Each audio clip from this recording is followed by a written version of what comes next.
Hello नमस्कार बच्चों, अगर आप भी ट्वेल्थ का बोर्ड एग्जाम देने वाले हो तो यह क्लास आपके लिए बहुत ज़्यादा इम्पोर्टेंट है, क्योंकि आज के क्लास में हम लाए हैं आपके लिए ट्वेल्थ क्लास के केमिस्ट्री का top 100 most important objective question. और बच्चों, इस 100 ऑब्जेक्टिव से ही आपके बोर्ड एग्जाम में बहुत सारा प्रश्न देखने को मिलेगा। तो इस क्लास को बिल्कुल ध्यान से देखिएगा और आज के क्लास में दिए जाने वाले सभी प्रश्नों को आप लोग अच्छे से याद भी करते हुए चलिएगा।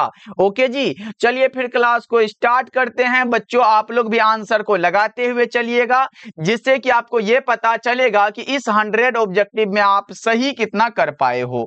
ओके, जिसमें कि पहला नंबर सवाल आपके सामने है बच्चा पार्टी, तो जरूर आंसर को लगाते हुए चलिएगा। देखिए, पहला नंबर सवाल आपके सामने है कि खनिज जिससे धातु का निष्कर्षण होता है उसे क्या कहा जाता है। कई बार एग्जाम में पूछा गया सवाल है बच्चों, इसे हम लोग अयस्क कहते हैं। Right answer option number A हो जाएगा। बच्चों, ये क्लास हिंदी और इंग्लिश दोनों मीडियम वाले बच्चों के लिए है, इसलिए क्लास को बिल्कुल ध्यान से देखिएगा और सभी प्रश्नों के आंसर को बताते हुए चलिएगा। बच्चों, यहाँ पे ये पूछा जा सकता है कि अयस्कों में उपस्थित अशुद्धि को क्या कहते हैं, तो आप बताओगे गैंग या फिर अधात्री कहते हैं बच्चों। ओके जी, चलो आगे बढ़ते हैं। अगला नंबर सवाल आपके सामने ये रहा, दूसरा नंबर सवाल, और आपको बताना है कि आयरन का मुख्य ऑक्साइड अयस्क कौन सा हो जाएगा। बच्चों, लोहा का मुख्य अयस्क पूछा गया, अब आप बता दो। वो होता है सर हेमेटाइट। क्या होता है? हेमेटाइट होता है। 2 नंबर सवाल का जवाब ऑप्शन नंबर बी हो जाएगा। बच्चों, इसका फॉर्मूला आ सकता है एग्जाम में, Fe2O3 होता है। किसका सूत्र है ये हेमेटाइट का सूत्र है, आपको याद रखना है बच्चों, एग्जाम में पूछा जाता है। अच्छा, ये बताओ बॉक्साइट किसका अयस्क है? बॉक्साइट अयस्क है एल्यूमिनियम का। ये भी एग्जाम में पूछा जा सकता है बच्चों। ओके, चलो आगे बढ़ते हैं। तीसरा नंबर सवाल आपके सामने है। पूरे 100 ऑब्जेक्टिव को इस क्लास में कवर करेंगे और एक एक ऑब्जेक्टिव आपके एग्जाम के लिए इंपॉर्टेंट है। देखो, कॉपर का मुख्य अयस्क कौन सा हो जाएगा, यहां पे बताना है बच्चों। कॉपर का मुख्य अयस्क जो होता है वो कॉपर पाइराइट होता है, और एग्जाम में ये पूछा गया है कि कॉपर पाइराइट का सूत्र क्या होता है, तो वो होता है CuFeS2। क्या होता है बच्चों? CuFeS2 होता है। आपको ये बात याद रखते हुए चलना है। ओके, चलो आगे बढ़ते हैं। अगला नंबर सवाल का जवाब बताओ। चौथा नंबर सवाल आपके सामने है कि पीतल किसका मिश्र धातु है। जल्दी से आप लोग लगाते हुए चलो बच्चा पार्टी, पीतल किसका मिश्र धातु है ये आपको बताना है। फटाफट से आप बताते हुए चलो। और बच्चों, जितने बच्चे नए नए जुड़ रहे हो सब्सक्राइब कर लीजिएगा। देखो, पीतल किसका मिश्र धातु होता है? ये कॉपर और जिंक का होता है। राइट आंसर आपका ऑप्शन नंबर डी हो जाएगा। बच्चों, एक बार आया था कि जर्मन सिल्वर जो होता है उसमें कौन कौन सा होता है, एग्जाम में आया हुआ है बच्चों, ये बता के चलो। जर्मन सिल्वर में कौन कौन सा होता है? इसमें होता है कॉपर, होता है जिंक, होता है प्लस में निकेल होता है। ये भी बात आप याद रखते हुए चलिएगा। ये रहा पांचवा नंबर सवाल आपके सामने। बच्चों बताओ, निम्नलिखित में कौन ऑक्साइड अयस्क है। यहां पे बच्चों ये पूछा गया ऑक्साइड और के बारे में, कौन सा हो जाएगा, तो जस्ट हमने बताया कि Fe2O3 जो होता है ये ऑक्साइड अयस्क, मैंने ऊपर बताया था, तो वो उसका नाम था हेमेटाइट। राइट आंसर आपका ऑप्शन नंबर बी हो जाएगा। याद रखिएगा बच्चों, अगर O आए ना तो ये ऑक्साइड अयस्क होता है, S आता है तो वो हमारा सल्फाइड अयस्क होता है। तो ये सब बात आप याद रखते हुए चलिएगा। 6 नंबर सवाल है, जिंक ब्लेंड अयस्क का सांद्रण किस विधि से होता है। जिंक ब्लेंड अयस्क का सांद्रण बच्चों फेन उत्प्लावन विधि के द्वारा होता है। 6 नंबर सवाल का जवाब ऑप्शन नंबर सी हो जाएगा। चलो 7 नंबर सवाल है कि सल्फाइड अयस्कों का सांद्रण किस विधि के द्वारा होता है। बताओ बच्चा पार्टी, सल्फाइड अयस्कों का सांद्रण किस विधि के द्वारा होता है, फटाफट से बताओ। एग्जाम में कई बार पूछा गया, फेन उत्प्लावन विधि के द्वारा। किस विधि के द्वारा बच्चा पार्टी? फेन उत्प्लावन विधि के द्वारा। 7 नंबर सवाल का जवाब ऑप्शन ए हो जाएगा। 8 नंबर सवाल है, निम्नलिखित में कौन सा कथन सही है, तो कथन पहला वाला ही सही है कि सभी अयस्क खनिज होते हैं, और ये बात बिल्कुल सही है बच्चा पार्टी। 8 नंबर सवाल का जवाब ऑप्शन नंबर ए हो जाएगा। चलो 9 नंबर सवाल आपके सामने ये रहा कि एक विधि है जिसमें किसी धात्विक अयस्क को हवा की अधिकता में उसके गलनांक के नीचे गर्म किया जाता है, उसे क्या कहा जाता है। सर, उसे हम लोग भर्जन कहते हैं। क्या कहते हैं? रोस्टिंग कहते हैं। ऑप्शन नंबर ए आपका बिल्कुल करेक्ट हो जाएगा। ओके, चलो आगे बढ़ते हैं। 10 नंबर नंबर सवाल का जवाब बच्चा पार्टी बस आप लोग क्लास को लाइक करते हुए चलिएगा, जिससे कि हम जिस एनर्जी में क्लास को स्टार्ट किए थे और ये एनर्जी लास्ट तक बने रहे, इसलिए बच्चा पार्टी क्लास को जरूर लाइक कर लीजिएगा। देखो, वायु की अनुपस्थिति में चूना पत्थर को गर्म करना क्या कहलाता है? वायु की अनुपस्थिति में बच्चों एब्सेंस ऑफ कौन सा एयर पूछा गया, कौन सा हो जाएगा? निस्तापन ये कहलाता है। वायु की अनुपस्थिति में बच्चों निस्तापन होता है। चलो ये बता के चलो कि आवर्त सारणी के वर्ग 15 के तत्व कौन से नहीं है? वर्ग 15 के तत्व कौन से नहीं है बच्चों? ये क्लोरीन। ये कहाँ का है सर? ये वर्ग 17 का है। कहाँ का है बच्चा पार्टी? ये वर्ग 17 के तत्व हैं, आपको याद रखते हुए चलना है। चलो 12 नंबर सवाल है, निम्नलिखित में कौन नाइट्रोजन का ऑक्साइड हंसाने वाला गैस होता है? N2O जिसे कहते हो। क्या बच्चों? N2O यानी कि नाइट्रस ऑक्साइड होता है। सही जवाब ऑप्शन बी हो जाएगा।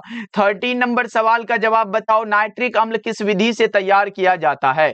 बच्चों संपर्क विधि से हम लोग H2SO4 का निर्माण करते हैं, जिसे क्या कहते हो? सल्फ्यूरिक अम्ल कहते हो, H2SO4 कहते हो। ओस्टवाल्ड विधि से HNO3 बनता है, जिसे नाइट्रिक अम्ल कहते हो। हेवर विधि से बच्चों NH3 बनता है, जिसे आप अमोनिया कहते हो। तो आपका राइट आंसर तो ऑप्शन नंबर बी में दिया गया है। राइट आंसर बच्चों आप बी लगा सकते हो। चलो 14 नंबर सवाल है कि ओजोन कैसा होता है? बताओ बच्चों, ओजोन जो होता है वो कैसा होता है? तो ओजोन होता है प्रतिचुंबकीय। ओजोन बच्चों जिसे आप O3 द्वारा दर्शाते हो, तो बता के चलो O2 यानी कि ऑक्सीजन कैसा होता है? बच्चा पार्टी ऑक्सीजन अणुचुंबकीय होता है। कैसा होता है? ऑक्सीजन अणुचुंबकीय होता है, जबकि ओजोन प्रतिचुंबकीय होता है। ये बात आपको याद रखते हुए चलना है। अगर आपके सामने आ जाए लोहा बच्चों Fe, उसके बाद आ जाए कोबाल्ट, निकेल, ये सब अगर आ रहा है तो ये सब लौह चुंबकीय है, आपको याद रखना पड़ेगा। चलो ये बता के चलो, निम्नलिखित में सबसे बड़ा बॉन्ड कोण किसमें पाया जाता है? बच्चों बंधन कोण किसमें ज्यादा पाया जाता है वो बताना है आपको। वो हो जाता है NH3 में। किसमें? NH3 में। ऑप्शन नंबर डी बिल्कुल करेक्ट हो जाएगा। ये रहा 16 नंबर सवाल, निम्नलिखित में कौन सबसे कम क्वथनांक वाली गैस है? सबसे कम क्वथनांक वाली गैस के बारे में मैं बता दूं, हीलियम होता है। सबसे कम क्वथनांक वाली गैस बच्चों कौन है? हीलियम है। राइट आंसर आपका ऑप्शन नंबर बी हो जाएगा। और बच्चा पार्टी यहां पे मैं एक इंपॉर्टेंट बात आपको बता देना चाहूंगा, जितने भी बच्चे को लगता है कि सर फिजिक्स केमिस्ट्री और बायोलॉजी में अभी तक कुछ भी नहीं पढ़े हैं, या फिर ऐसा करें कि पढ़े हैं लेकिन कॉन्फिडेंस नहीं आ रहा कि कहां से प्रश्न पूछेगा, तो बच्चा पार्टी घबराओ नहीं, हमने आपके लिए तैयार किया है फिजिक्स केमिस्ट्री और बायोलॉजी के इंपॉर्टेंट क्वेश्चन का नोट्स। यानी ऐसे ये हर एक साल के बच्चों को दिया जाता है, और अब आपकी बारी आ चुकी है जिसमें कि हमने बना दिया है फिजिक्स केमिस्ट्री और बायोलॉजी के सिर्फ इंपॉर्टेंट क्वेश्चन। ऐसा नहीं कि चैप्टर वाइज पढ़ना, नहीं, एक चैप्टर से जितना भी इंपॉर्टेंट है वहां पर मैंने इंक्लूड किया है, और पूरे बुक से जितना इंपॉर्टेंट होता है, चाहे वो फिजिक्स हो, केमिस्ट्री हो, बायोलॉजी हो, ये तीनों सब्जेक्ट के मैंने एक जगह कर लिया है। तो बच्चा पार्टी इस नोट्स को पिछले साल भी बहुत सारे बच्चे अच्छा नंबर लाए थे पढ़ के, अब आपकी बारी है तो इस नोट्स को जरूर पढ़िएगा। और बच्चा पार्टी चाहे आप हिंदी मीडियम के हो, इंग्लिश मीडियम के हो, ये दोनों मीडियम के लिए बन गया है। ओके, और साथ में हिंदी का PDF बिल्कुल फ्री मिल जाएगा, 199 इसका चार्ज है। बच्चों कॉल या मैसेज कर सकते हो 70 70 82 16 85 नंबर पे। और बच्चा पार्टी का आ रहा था पिछले क्लास में कि सर 199 थोड़ा कम कर दो, तो इसके लिए मैंने कर दिया था 149, वो पिछले क्लास में किया था भैया। जो बच्चे ले चुके हैं तो बच्चा पार्टी मैं बता दूं, ये हम 2 दिन पहले जो है एक दिन कर दिए थे 99, और दूसरा दिन बच्चा का आ गया तो ये 149 करना पड़ा था, क्योंकि बहुत सारे बच्चे नहीं ले पाए थे। अब बच्चा पार्टी ये 199 का हो गया है। ओके बच्चा पार्टी, या फिर आपके लिए आज के लिए इतना कर दे क्या? एक बार बताओ, आप लोग कमेंट करके बता देना। तो चलो आज हम 199 नहीं लेंगे, आज आप 149 में ले सकते हो, तो इस नंबर पे कॉल या मैसेज कर लेना। और साथ में हिंदी का PDF जितना होगा वो बिल्कुल फ्री मिल जाएगा बच्चा पार्टी। आप फिजिक्स केमिस्ट्री और बायोलॉजी में निश्चित हो जाओ, उसी से एग्जाम में आ जाता है। चलो 17 नंबर सवाल का जवाब बताओ, एल्यूमिनियम की ऑक्सीकरण अवस्था क्या होती है? एल्यूमिनियम का पूछा गया बच्चा पार्टी, कौन सा +3 हो जाएगा? राइट आंसर ए हो जाएगा। चलो 18 नंबर सवाल है कि कार्बनिक यौगिक में कैसा तत्व उपस्थित होना चाहिए? कार्बन होना चाहिए बच्चों। 18 नंबर सवाल का जवाब ऑप्शन नंबर बी हो जाएगा। कार्बनिक यौगिक में कार्बन का होना आवश्यक है ना जी। चलो ये बताओ, उत्कृष्ट गैसें रासायनिक दृष्टि से अक्रिय होती है क्योंकि बच्चा पार्टी इसमें क्या होता है, उनके संयुक्त सेल पूर्णतः भरे होते हैं। राइट आंसर आपका ऑप्शन सी हो जाएगा। चलो अगला नंबर सवाल का जवाब बताओ, गोताखोरी में श्वसन हेतु यंत्रों में किन गैसों का मिश्रण होता है? कौन सा गैस का मिश्रण होता है? हीलियम प्लस में ऑक्सीजन होता है। 20 नंबर सवाल का जवाब सी हो जाएगा। चलो ये रहा आपके सामने, निम्नलिखित में कौन एक प्रथम संक्रमण श्रेणी का तत्व नहीं है? वो मैग्नीशियम हो जाता है बच्चा पार्टी। 21 नंबर सवाल का जवाब सी होगा। और बच्चा पार्टी वो नोट्स जो मैंने बताया उसे आप पढ़ के अभी से फिजिक्स, केमिस्ट्री और बायोलॉजी में बहुत अच्छे नंबर ला सकते हो। बस आप पढ़ लेना, क्योंकि 50 से 60 सब्जेक्टिव आपको, चाहे वो फिजिक्स हो, केमिस्ट्री हो या फिर बायोलॉजी में मिलेगा, और 200 ऑब्जेक्टिव मिलेगा एक सब्जेक्ट में। और आप इतना आसानी से पढ़ सकते हो, मात्र 30 दिन में इसे अच्छे से खत्म कर पाओगे। बस आप लोग पढ़ लेना बच्चा पार्टी, उसके बाद एग्जाम में आने की हमारी गारंटी है। चलो आगे बढ़ते हैं। 22 नंबर सवाल आपके सामने है कि कॉपर किसका सदस्य है? कॉपर बच्चा पार्टी किसका सदस्य होता है बता के चलो। ये प्रथम संक्रमण श्रेणी का सदस्य है। 22 का ऑप्शन ए हो जाएगा। चलो ये बता के चलो, निम्नलिखित में किस संक्रमण तत्व की परमाणु त्रिज्या सबसे कम होती है?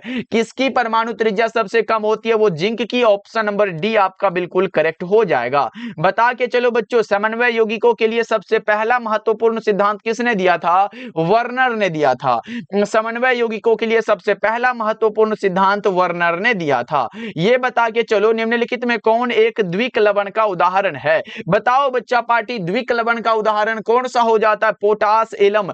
ऑप्शन नंबर डी आपका बिल्कुल करेक्ट हो जाएगा। चलो ये बता के चलो, निम्नलिखित में से कौन बाइडेंटेट लिगेंड है? बाइडेंटेट लिगेंड का उदाहरण बताना है आपको, तो वो एथिलीन डाइएमीन होता है। क्या होता है भैया? एथिलीन डाइएमीन है। राइट आंसर आपका ऑप्शन बी हो जाएगा। और बच्चा पार्टी, क्या आपने क्लास को सभी बच्चे लाइक कर लिया? यस नो एक बार बताते हुए चलिएगा, थंब वाला इमोजी भेजते हुए चलो कि सर हमने कर दिया है।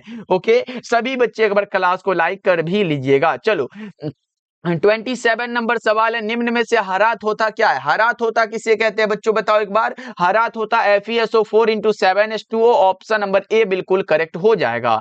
चलो ये बता के चलो बच्चों, 28 नंबर सवाल है, निम्नलिखित में किस यौगिक का उपयोग अग्निशामक में होता है? कौन सा है बच्चों जिसका उपयोग अग्निशामक में होता है? वो हो जाता है कार्बन टेट्राक्लोराइड का। ऑप्शन नंबर ए बिल्कुल सही हो जाएगा।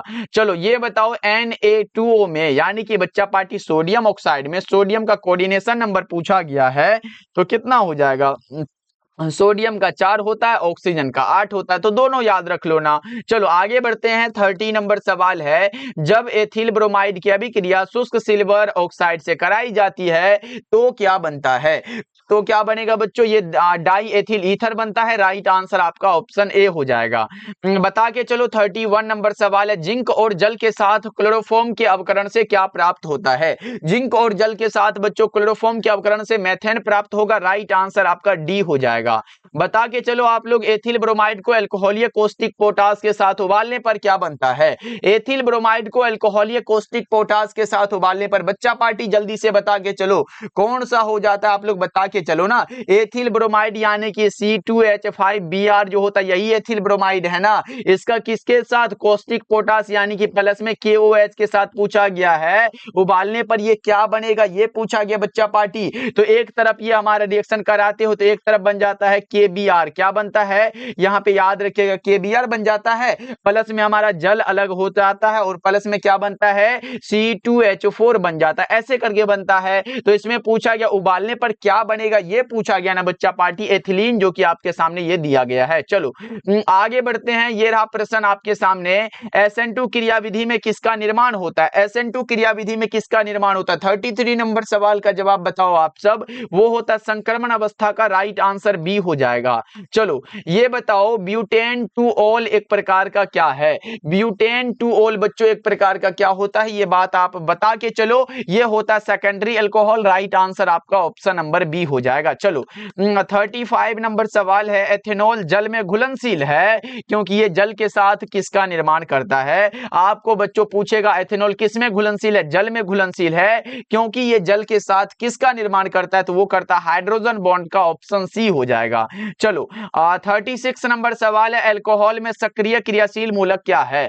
अल्कोहल में बच्चों सक्रिय क्रियाशील मूलक जो होगा वो OH होता है। क्या होता है? OH होता है। अच्छा, ये कार्बोक्सिलिक एसिड है, ये कीटोन है और ये एल्डिहाइड है, तो ये भी बात आप याद रख के चल सकते हो। चलो 37 नंबर सवाल है कि ग्लिसरॉल क्या होता है? ट्राईहाइड्रिक अल्कोहल होता है। क्या होता है बच्चों? ट्राईहाइड्रिक अल्कोहल होता है। चलो 38 नंबर सवाल है, लकड़ी स्पिरिट जो एसीटोन के नाम से जाना जाता है, लकड़ी स्पिरिट जो बच्चों एसीटोन के नाम से जाना जाता है वो कौन सा होता है? तो मेथेनॉल होता है। क्या होता है? मेथेनॉल होता है सर। चलो 39 नंबर सवाल है, बेकेलाइट फिनोल से किसके अभिक्रिया द्वारा प्राप्त होता है? बेकेलाइट बच्चों फिनेल किसके साथ अगर अभिक्रिया करेगा तो बेकेलाइट बनेगा, ये पूछा गया है। वो करता है फॉर्मेल्डिहाइड के साथ। चलो 40 नंबर सवाल आपके सामने ये रहा कि फॉर्मेलिन का एक व्यापारिक नाम क्या होगा? ये 40% मेथेनॉल का जलीय विलयन जो होता है ये फॉर्मेलिन कहलाता है। चलो आगे बढ़ते हैं। 41 नंबर सवाल है, निम्नलिखित में किस प्रतिक्रिया में नए कार्बन कार्बन बंधन का निर्माण नहीं होता है? कार्बन कार्बन बंधन का निर्माण जिसमें नहीं होता है वो कौन सा? कैनिजारो रिएक्शन है। ऑप्शन नंबर सी बिल्कुल करेक्ट हो जाएगा। चलो ये बताओ, कैनिजारो प्रतिक्रिया नहीं दिखलाता है कौन? कैनिजारो प्रतिक्रिया बच्चों एसिटल्डिहाइड नहीं दिखाएगा। राइट आंसर आपका ऑप्शन बी हो जाएगा। ओके, चलो अगला नंबर सवाल है कि कार्बोनिल ग्रुप में कार्बन परमाणु कैसा होता है? कार्बोनिल ग्रुप में बच्चों कार्बन परमाणु जो होगा वो sp2 हाइब्रिडाइज्ड होता है। कैसा होता है? sp2 हाइब्रिडाइज्ड ऐसे करके होता है ना सर, ऐसे करके इसमें डबल बॉन्ड O लगा हुआ होता है, ये सब पता होगा बच्चा पार्टी। चलो आगे बढ़ते हैं। अगला नंबर सवाल आपके सामने है कि पायरोलिग्नियस अम्ल में क्या रहता है? 10% एसिटिक एसिड रहता है। 10% एसिटिक एसिड बच्चों 44 नंबर सवाल का जवाब सी हो जाएगा। ऐसे ये प्रश्न कई बार एग्जाम में भी पूछा गया है। बताओ निम्नलिखित में से किसके द्वारा फॉर्मिक अम्ल एवं फॉर्मेल्डिहाइड में अंतर किया जाता है? सोडियम बाइकार्बोनेट के द्वारा। किसके द्वारा भैया जी? सोडियम बाइकार्बोनेट के द्वारा। चलो बता के चलो, ऑयल ऑफ मिराबेन क्या कहलाती है? ऑयल ऑफ मिराबेन बच्चों कौन कहलाती है ये बताना है आपको। ये कहलाती है नाइट्रोबेंजीन। ऑप्शन नंबर सी बिल्कुल सही हो जाएगा। 47 नंबर सवाल है कि बेंजीन का सरल सूत्र क्या होता है? बेंजीन का सरल सूत्र बताएंगे बच्चा पार्टी। बेंजीन का सरल सूत्र C6H6 होता है। बेंजीन का सरल सूत्र क्या होगा? C6H6 होगा। राइट आंसर आपका ऑप्शन नंबर सी हो जाएगा। चलो ये बताओ, NH3 में N का संकरण क्या होता है? NH3 में बच्चों अमोनिया में N का संकरण sp3 होता है।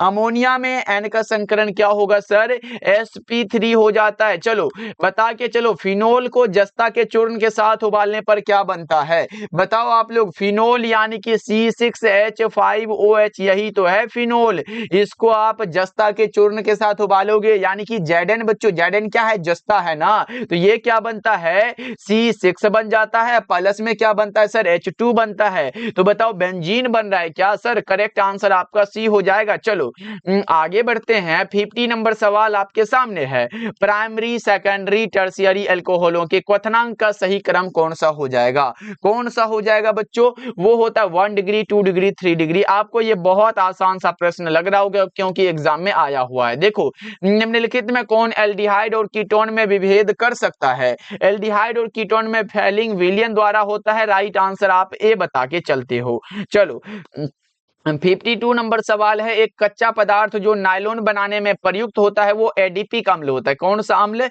एडीपिक अम्ल होता है। राइट आंसर आप सी बताओगे। 53 नंबर सवाल का जवाब बताओ, एक कार्बोहाइड्रेट होने के लिए एक यौगिक में कम से कम कितने कार्बन होने चाहिए बच्चों? कितने कार्बन होने चाहिए? 3 होने चाहिए, क्योंकि एक होता है सी, दूसरा होता है H और तीसरा होता है O। ये 3 कार्बन होने चाहिए। चलो आगे बढ़ते हैं। अगला नंबर सवाल है, निम्नलिखित में कौन सा कार्बोहाइड्रेट टॉलेंस अभिकर्मक के साथ रजत दर्पण देता है? वो हो जाता है ग्लूकोज। राइट आंसर सी होगा, जिसे आप C6 कौन सा भाई जल्दी से बराबर, ये C6H12O6 होता नहीं, ये ग्लूकोज होता है। चलो आगे बढ़ते हैं। 55 नंबर सवाल है, निम्न में कौन सा कार्बोहाइड्रेट वनस्पति कोशिका का आवश्यक घटक होता है? जल्दी से बता के चलो आप लोग। वो सेल्यूलोज होगा, राइट आंसर बी हो जाएगा। चलो अगला बता के चलो, निम्न में कौन सर्वाधिक मीठी शर्करा है? सर्वाधिक मीठी शर्करा के बारे में पूछा गया, फ्रक्टोज होता है। चलो नेक्स्ट बता के चलो, आप एमिनो अम्ल में पाया जाने वाला एमीन भी है और अम्ल भी है, तो एमीन बच्चा पार्टी और अम्ल, ये ए और बी दोनों में दिया गया, राइट आंसर आपका ऑप्शन डी हो जाएगा। चलो अगला नंबर सवाल आपके सामने, विटामिन सी बच्चों, विटामिन सी के बारे में मैं बता दूं, इनका केमिकल नाम क्या होता है? इसका केमिकल नाम होता है बच्चा पार्टी एस्कॉर्बिक अम्ल होता है। क्या होता है यहाँ पे याद रखिएगा, इसका केमिकल नाम एस्कॉर्बिक अम्ल है, जिसकी कमी के कारण जो है वो स्कर्वी वाला रोग हो जाता है। तो आपका राइट आंसर क्या होगा? ऑप्शन नंबर डी हो जाएगा। क्या होगा? ऑप्शन डी आपका बिल्कुल करेक्ट हो जाएगा। अच्छा, विटामिन बी1 की कमी से बेरी बेरी होता है, विटामिन ए की कमी के कारण रतौंधी होता है, और रिकेट्स किनके कारण होता है? विटामिन डी की कमी से होता है। किसके कारण बच्चों? विटामिन डी की कमी से रिकेट्स होता है। चलो आगे बढ़ते हैं, 59 नंबर सवाल का जवाब बताओ, निम्न में कौन साधारणतया शरीर द्वारा नहीं बनाए जाते हैं? बच्चों शरीर के द्वारा विटामिन नहीं बनता है। विटामिन को दो वर्गों में वर्गीकृत किया गया, एक जल में विलय होता है, उसके बाद एक वसा में विलय होता है। जल में बी कॉम्प्लेक्स सी होता है, जबकि वसा में विलय ए डी ई के होता है। तो ये सब बात आपको याद रखते हुए चलना है। आगे बढ़ते हैं, 60 नंबर सवाल है, निम्नलिखित में कौन संश्लेषित बहुलक है? यहाँ पे बच्चों सिंथेटिक पॉलीमर के बारे में आपसे पूछा गया है। सिंथेटिक पॉलीमर नायलॉन हो जाएगा, प्रोटीन आए, रबर आए, सेल्यूलोज आए, बच्चों ये सब क्या है? ये सब प्राकृतिक बहुलक के उदाहरण है। चलो आगे बढ़ते हैं, 61 नंबर सवाल है, पॉलीमर बनाने की सबसे छोटी इकाई क्या कहलाती है? मोनोमर कहलाती है। कई छोटे छोटे मोनोमर मिलके एक बड़े पॉलीमर का निर्माण करते हैं। बताओ 62 नंबर सवाल है कि टेरिलीन किसका एक रेशा है? टेरिलीन बच्चों किसका रेशा है? बता के चलो। टेरिलीन रेशा होता है कृत्रिम। कैसा? कृत्रिम होता है, जबकि बच्चा पार्टी ऊन कैसा होता है? प्राकृतिक होता है। ऊन कैसा होता है बच्चों? ये प्राकृतिक होता है, राइट आंसर आपका ऑप्शन ए हो जाएगा। चलो 64 नंबर सवाल है, निम्न में कौन कृत्रिम मीठा अभिकर्ता है? कृत्रिम मीठा अभिकर्ता पूछा गया, कौन सा होगा? सैकरीन होगा, स्पार्टेम होगा, सोडियम साइक्लोमेट होगा, ये सभी के सभी तो मीठा अभिकर्ता है, राइट आंसर डी हो जाएगा। बता के चलो बच्चों, अत्यधिक दर्द में एनाल्जेसिक के रूप में निम्न में से किसका उपयोग किया जाता है? अत्यधिक दर्द में पूछा गया बच्चा पार्टी, बताओ एक बार। अत्यधिक दर्द में पूछा गया तो वो मार्फिन का यूज होता है, राइट आंसर आप डी बता रहे हो। चलो 66 नंबर सवाल है कि वेलियम का उपयोग कहां पर होता है? वेलियम का उपयोग पूछा गया, ये होता उपशामक के रूप में बच्चों, ट्रैंक्विलाइजर जिसे कहते हैं, राइट आंसर आप डी लगाओगे। चलो ये बताओ, ब्रॉड स्पेक्ट्रम एंटीबायोटिक कौन सा होता है? ब्रॉड स्पेक्ट्रम एंटीबायोटिक बच्चों क्लोरामफेनिकोल है, राइट आंसर आप डी बताओगे, क्योंकि सही जवाब है। चलो 68 नंबर सवाल आपके सामने है कि हाइड्राजीन एक दवा है जिसका प्रयोग निम्नलिखित में किसके इलाज में होता है? हाइड्राजीन का उपयोग किसके इलाज में होता है? ट्यूबरकुलोसिस बच्चों, जिसे आप हिंदी में क्षय रोग कहते हो। क्या रोग? क्षय रोग कह के चलते हो बच्चों। चलो अगला बता के चलो, ये रहा कि ज्वर को कम करने के लिए उपयोगी दवा को क्या कहते हैं? ज्वरनाशी कहेंगे बच्चा पार्टी, क्या कहेंगे? ज्वरनाशी कहेंगे, और जिसे एंटीपायरेटिक बता के चलते हो। कभी कभी बच्चों इंग्लिश में भी एंटीपायरेटिक ऐसे हिंदी में लिख देता है। विटामिन सी क्या है? एस्कॉर्बिक अम्ल है, मैंने ऊपर बताया। तो आप गलत कैसे करोगे? इसकी कमी के कारण कौन सा रोग बताया था? स्कर्वी रोग बताया था। बच्चों पूछेंगे कितना सही हुआ आपका इस 100 ऑब्जेक्टिव में। देखो हीरा निम्नलिखित में किस प्रकार का क्रिस्टल है? क्रिस्टल 4 प्रकार के होते हैं, आयनिक, आणविक, धात्विक और सहसंयोजक। उसमें से हीरा कौन सा होता है बच्चों? कोवेलेंट होता है, सहसंयोजक होता है, याद रखना है। और सहसंयोजक या कभी कभी नेटवर्क क्रिस्टल लिखता है। कौन सा क्रिस्टल भैया? नेटवर्क क्रिस्टल लिख देता है। चलो 72 नंबर सवाल है कि NaCl क्रिस्टल की संरचना कैसी होती है? NaCl क्रिस्टल की संरचना एफसीसी यानी कि फलक केंद्रित घनाकार इकाई सेल में होती है। बता के चलो आप लोग कि निम्नलिखित में कौन अक्रिस्टलीय ठोस पदार्थ है? एमरफस सॉलिड के बारे बारे में पूछा गया, जो कि कांच बिल्कुल सही जवाब है। क्या है सर? कांच बिल्कुल सही जवाब हो जाएगा। HCP इकाई सेल में बच्चों परमाणुओं की संख्या क्या है? देखो, अगर SC में परमाणु पूछे तो 1 होता है, कोऑर्डिनेशन नंबर कितना होता है? 6 होता है। उसके बाद BCC में परमाणु 2 होता है, कोऑर्डिनेशन नंबर 8 होता है। FCC में परमाणु पूछे तो 4 होता है, कोऑर्डिनेशन नंबर 12 होता है। तो ये सब आप याद रखते हुए चल सकते हो, एग्जाम में आ सकता है। तो HCP में परमाणुओं की संख्या पूछा गया ना आपसे, बता कि चलो कौन सा हो जाएगा? 6 होता है। ये HCP का अगर कोऑर्डिनेशन नंबर पूछे इसमें, तो कोऑर्डिनेशन नंबर इसमें 12 होता है, जो कि FCC में भी होता है बच्चों। चलो ये बता के चलो कि क्रिस्टल कितने प्रकार के होते हैं। हमने ऊपर बताया था कि क्रिस्टल 4 प्रकार के होते हैं। कौन कौन सा?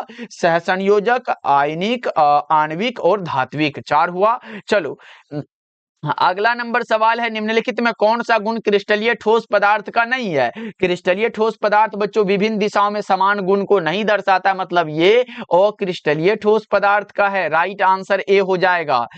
77 नंबर सवाल है, किस प्रकार के क्रिस्टल में ब्रेविस जालकों की संख्या सबसे अधिक होती है? वो आर्थोरोम्बिक है बच्चों। क्या है? आर्थोरोम्बिक है। राइट आंसर सी हो जाएगा। बता के चलो, किसी द्रव में किसी गैस की विलेयता गैस के दाब का सीधा समानुपाती होता है, वो क्या हो जाएगा? वो हेनरी का नियम है। क्या होता है? हेनरी का नियम। P बराबर क्या होता है? P बराबर KHX होता है। KH क्या होता है? KH को ही हम लोग क्या कहते हैं सर? KH को ही हम लोग हेनरी कांस्टेंट कहते हैं। क्या कहते हैं? हेनरी कांस्टेंट कहते हैं। चलो आगे बढ़ते हैं। 79 नंबर सवाल है, विलियन के अनुसंख्यक गुणधर्म का उदाहरण कौन है? विलियन का अनुसंख्यक गुणधर्म वह है जो विलियन में उपस्थित विलय के कणों की संख्या पर निर्भर करता है। 4 एग्जांपल है जिसमें क्वथनांक का उन्नयन करेक्ट हो जाएगा। चलो 80 नंबर सवाल आपके सामने है, बर्फ में नमक मिला देने पर बर्फ का तापमान बच्चों 0 डिग्री सेल्सियस से कम हो जाता है। इसका कारण होता है हिमांक का अवनमन। क्या है? हिमांक का अवनमन। चलो 81 नंबर सवाल है, सिर्फ यही कण अर्धपारगम में झिल्ली से निकल पाते हैं जिसका नाम है विलायक के अणु। ओके चलो 82 नंबर सवाल है, निम्नलिखित में किसका हिमांक अवनमन अधिकतम होगा? हिमांक का अवनमन जिसके लिए अधिकतम होगा उसका नाम पोटेशियम सल्फेट K2SO4 होता है बच्चों। 83 नंबर सवाल है कि पहाड़ों पर जल का क्वथनांक कम हो जाता है क्योंकि वहां पर वायुमंडलीय दाब कम है। क्या है? वहां वायुमंडलीय दाब कम है। बताओ शुद्ध जल का पीएच वैल्यू कितना होता है? 7 होता है। शुद्ध जल का बच्चों पीएच वैल्यू 7 होता है। राइट आंसर आपका ऑप्शन डी हो जाएगा। ओके चलो 85 नंबर सवाल है कि आयनीकरण का सिद्धांत किसने दिया था? आयनीकरण का सिद्धांत बच्चा पार्टी किसने? आर्हेनियस ने दिया था। आयनीकरण का सिद्धांत आर्हेनियस ने दिया था। सही जवाब आपका बी हो जाएगा। अच्छा अल्फा कण बच्चों जानते हो ना अल्फा कण के बारे में? इसके बारे में कौन बताए थे? रदरफोर्ड साहब ने बताए थे। नाइट्रिक अम्ल बच्चा पार्टी, नाइट्रिक अम्ल की खोज भैया, नाइट्रिक अम्ल का जो होता है इसमें कौन सा किसके द्वारा होता है? ओस्टवाल्ड विधि के द्वारा होता है ना इसका ये समाहरण। तो ये भी याद रखिएगा आप लोग। फैराडे साहब ने विद्युत चुंबकीय प्रेरण की घटना के आविष्कारक फैराडे साहब माने जाते हैं। चलो अगला नंबर सवाल का जवाब बताओ। 86 नंबर सवाल है, निम्नलिखित में कौन विलियन में विद्युत का संचालन करते हैं? वैद्युत अपघट्य यानी कि इलेक्ट्रोलाइट्स होते हैं। 87 नंबर सवाल है, किसका ऑक्सीकरण विभव सबसे अधिक होता है?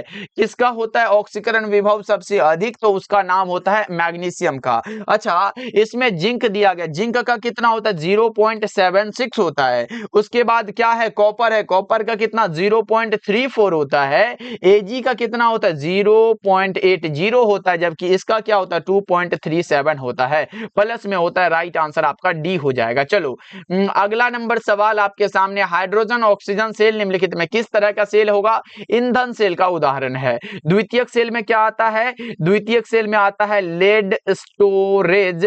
यहां पे याद रख लो लेड स्टोरेज बैटरी। क्या? लेड स्टोरेज बैटरी बच्चों, ये बात आप याद रखते हुए चलिएगा। प्राथमिक सेल में क्या आएगा? लेकलांचे सेल आ जाता है। क्या आता है? लेकलांचे सेल आ जाता है। ये बात आप याद रखिएगा। चलो आगे बढ़ते हैं। 89 नंबर सवाल है कि चालकत्व सेल का सेल स्थिरांक क्या होगा? दो इलेक्ट्रोडों के बीच की दूरी एवं उसके अनुप्रस्थ काट के क्षेत्रफल के अनुपात को सेल स्थिरांक कहते हैं। कहते हो ना बच्चा पार्टी? बता दो एक बार कौन सा हो जाएगा? x बराबर L बटा में A होता है। x बराबर एल बटा में ए, लंबाई का यहाँ पे सेंटीमीटर बता दो, एरिया का सेंटीमीटर स्क्वायर बता दो, 1 सेंटीमीटर से 1 सेंटीमीटर उड़ा दो तो 1/सेंटीमीटर बचा, तो सेंटीमीटर इनवर्स क्या हो जाएगा, इसका मात्रक हो जाएगा। ओके, चलो अगला बता के चलो। 90 नंबर सवाल है, सामान्य अणुओं को सक्रिय जटिल में परिवर्तित करने के लिए आवश्यक अतिरिक्त ऊर्जा क्या कहलाती है? बता के चलो, आवश्यक अतिरिक्त ऊर्जा क्या कहलाती है? वो कहलाती है सक्रियण ऊर्जा। राइट आंसर आपका ऑप्शन ए हो जाएगा। चलो ये बता के चलो, ताप बढ़ने पर अभिक्रिया का वेग क्या हो जाता है? ताप बढ़ने पर अभिक्रिया का वेग सीधे रूप से बढ़ जाता है, ऑप्शन ए हो जाएगा करेक्ट आंसर। चलो ये बता के चलो, उत्प्रेरक की उपस्थिति में अभिक्रिया की सक्रियण ऊर्जा क्या होती है? वो हो जाती है क्या, घट जाती है। राइट आंसर बी हो जाएगा। ये सब आसान प्रश्न है जी। चलो ये बताओ, वेग समीकरण में प्रयुक्त सांद्रण पदों के घात के योगफल को हम अभिक्रिया की कोटि कहते हैं। अनुक्ता का अधिकतम मान 3 हो सकता है, ये बात आपको याद रखना है, एग्जाम में आ जाता है। चलो आगे बढ़ते हैं। 94 नंबर सवाल है, भौतिक अधिशोषण कैसी अभिक्रिया है?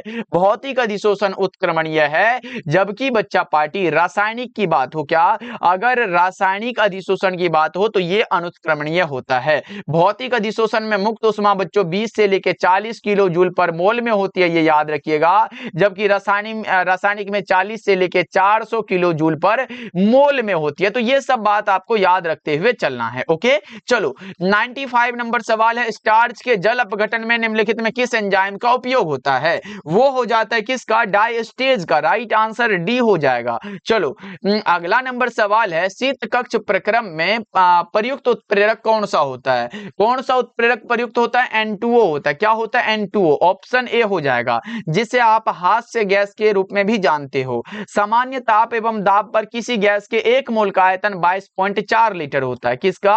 22.4 लीटर है बच्चों। रक्त पर कैसा आवेश पाया जाता है? रक्त पर कैसा होगा? शून्य होगा क्या बच्चा पार्टी, या ऋणात्मक होता है? ऋणात्मक होता है, इसमें नेगेटिव होता है।